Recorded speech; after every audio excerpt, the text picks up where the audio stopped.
മക്കാറിയൂസ് എന്ന പേരുള്ള ഒരു വിശുദ്ധൻ ഉണ്ടായിരുന്നു. എന്താണ് വിശുദ്ധന്റെ പേര്? നിങ്ങൾ ഇവിടെ വല്ല ആണോ? മക്കാറിയൂസ്. ആരാണ്? മക്കാറിയൂസ്. പറ, നല്ല പേരല്ലേ മക്കാറിയൂസ്. ചേച്ചിമാര് പറഞ്ഞില്ലല്ലോ.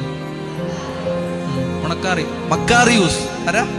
മക്കാറിയൂസ്. മക്കാറിയൂസ് എന്ന് പറഞ്ഞ ഈ വിശുദ്ധന്റെ പ്രത്യേകത ഭയങ്കര രോഗശാന്തി എന്ന് പറഞ്ഞാൽ അദ്ദേഹത്തിന്റെ അടുത്ത് ഏത് മാരക രോഗി വന്നാലും സൗഖ്യപ്പെടും. ഭയങ്കര രോഗശാന്തി.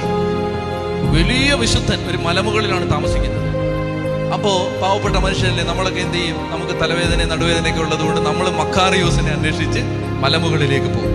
അപ്പൊ ഇദ്ദേഹത്തെ തേടി ഇഷ്ടം പോലെ ആളുകൾ വരികയാണ്. ആളുകൾ വന്നിട്ട് മക്കാറിയൂസ് പുണ്യാളാ, പ്രാർത്ഥിക്ക് പുണ്യാളാ, കൈവക്ക് പുണ്യാളാ എന്ന് പറഞ്ഞിട്ട് അദ്ദേഹത്തോട് ഇങ്ങനെ പ്രാർത്ഥന ചോദിച്ച് അദ്ദേഹത്തിന്റെ അടുത്ത് ഇഷ്ടം പോലെ ആളുകൾ കൂടി. അപ്പൊ എല്ലാരും പറയാണ്, ഓ മക്കാറിയൂസ് എന്തോ ഒരു വിശുദ്ധന, എന്തോ ഒരു ഹീലിംഗ് പവറാണ്, എത്തൊരു വലിയ കർത്താവിന്റെ ശിഷ്യനാണെന്ന് പറഞ്ഞിട്ട് എല്ലാവരും മക്കാറിയൂസിനെ ഇങ്ങനെ പ്രൊമോട്ട് ചെയ്ത് പോപ്പുലാരിറ്റി ഇങ്ങനെ കൂടി വന്ന സമയത്ത് അദ്ദേഹത്തിന് മനസ്സിലായി, ഇങ്ങനെ പോയാൽ എല്ലാവരും സൗഖ്യപ്പെടും, എല്ലാവർക്കും രോഗശാന്തി കിട്ടും, ഞാൻ നരകത്തിൽ പോകും.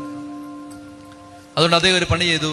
അദ്ദേഹം വേഷം മാറി, സന്യാസ വസ്ത്രങ്ങളെല്ലാം മാറി, അദ്ദേഹം ഒരു പാവപ്പെട്ട കൃഷിക്കാരന്റെ വേഷം ധരിച്ച് താഴെ മലയടിവാരത്തിലേക്ക് ഇറങ്ങി വന്നിട്ട് അദ്ദേഹത്തിന്റെ താടിയും മുടിയെല്ലാം മുറിച്ച് രൂപം മാറ്റി താഴെ ഇറങ്ങി വന്ന് നിന്നിട്ട് ആളുകൾ ഇങ്ങനെ 8 പേര് 10 പേര് ചേർന്ന് മലമുകളിലേക്ക് പോവാണ്.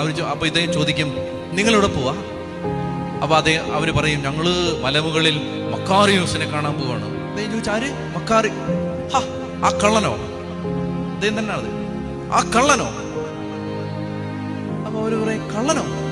വിശുദ്ധൻ മറ്റേ തൊട്ട രോഗശാന്തി കിട്ടും. അപ്പൊ അദ്ദേഹം പറയും, നിങ്ങൾക്ക് അറിയില്ലേ, നിങ്ങൾ എത്ര നാളായി വന്നിട്ട്? ഞങ്ങൾ കഴിഞ്ഞ മാസത്തെ ആദ്യ ശനിയാഴ്ച വന്നാണ്. അതിനിടയ്ക്ക് ചില കാര്യങ്ങൾ നടന്നു. ഇയാള് മഹാ തട്ടിപ്പാണ്, കള്ളനാണ്, തെമ്മാടിയാണ്, പെണ്ണുപിടിയനാണ്, കൊള്ളക്കാരനാണ്, മോഷ്ടാവാണ്. അവനില്ലാത്ത കള്ളത്തരങ്ങൾ അവൻ്റെ ഇല്ല. അതുകൊണ്ട് നിങ്ങൾ ദയവ് ചെയ്ത്, എനിക്കത് അറിയാവുന്നതുകൊണ്ട് പാവപ്പെട്ട ആളുകൾ വഞ്ചിക്കപ്പെടാതിരിക്കാൻ ഇവിടെ നിൽക്കുകയാണ്. അങ്ങനെ പറയുമ്പോൾ 10 പേരിൽ 8 പേര് ഇത് കേട്ട്, ഞങ്ങൾക്ക് തോന്നിയായിരുന്നു, ഞങ്ങൾക്ക് അയാളുടെ നോട്ടം കണ്ടപ്പോഴേ പണ്ടേ ഞങ്ങൾക്ക് തോന്നിയായിരുന്നു കൊള്ളരുതാത്തവനാണ് എന്നൊക്കെ പറഞ്ഞിട്ട് ആ 10 പേര് 8 പേര് തിരിച്ചു പോയി. അടുത്ത 10 പേര് വരുന്നു. മക്കാറിയൂസ് പറയും, മക്കാറിയൂസ് കള്ളൻ, കൊള്ളക്കാരൻ, തട്ടിപ്പുകാരൻ, പെണ്ണുപിടിയൻ, ദുർമാർഗി എന്ന് പറഞ്ഞിട്ട് മക്കാറിയൂസ് തിരിച്ചു.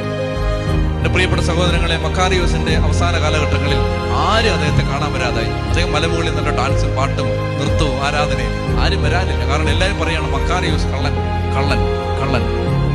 ചെത്തി പറഞ്ഞേ ഹല്ലേലൂയാ എന്ന് പറഞ്ഞാൽ തന്റെ ഉള്ളിൽ രൂപപ്പെടാൻ സാധ്യതയുള്ള അഹങ്കാരത്തെ ഈ വിശുദ്ധൻ തകർത്തത് അങ്ങനെയാണ്.